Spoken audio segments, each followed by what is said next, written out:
এক চামচ চিনি, বেশি না। মিনিমাম 10 মিনিট চাটা ফোটালাম। চায়ের কালারটা দেখো, ব্রাউন হয়ে গেছে। আমি দুধে দিই। দুধ হচ্ছে অ্যান্টিবায়োটিকের কাজ করে। বর্ষাকালে বাচ্চাদের সর্দি জ্বর সব থেকে ভালো লাগে। হলদিওয়ালা দুধ।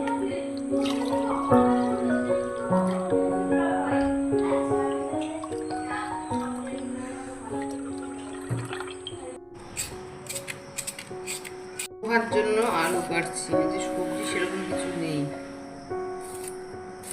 তবে না স্টার্ট। কারি পাত্তা, ওই যে ফ্যান চল। সকালে টিফিন হবে পোহা, বাদাম।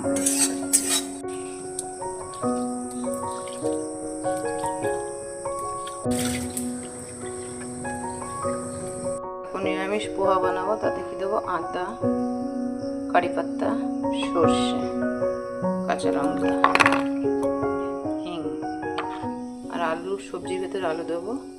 এদিকে কিশমিশ, ভেজে রাখা বাদামটা দিয়ে দিলাম।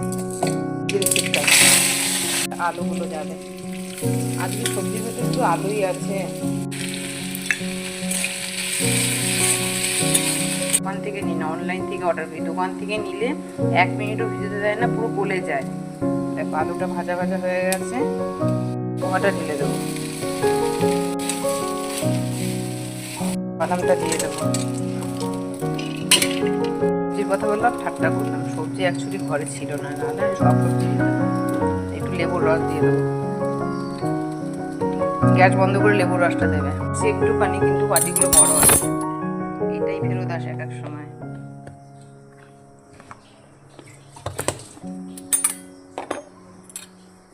আমার বড় কন্যা স্কুল যাচ্ছে, এবছর বোর্ড, ক্লাস 10।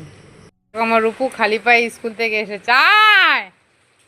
বৃষ্টি হচ্ছে, ব্যাগ কোথায়?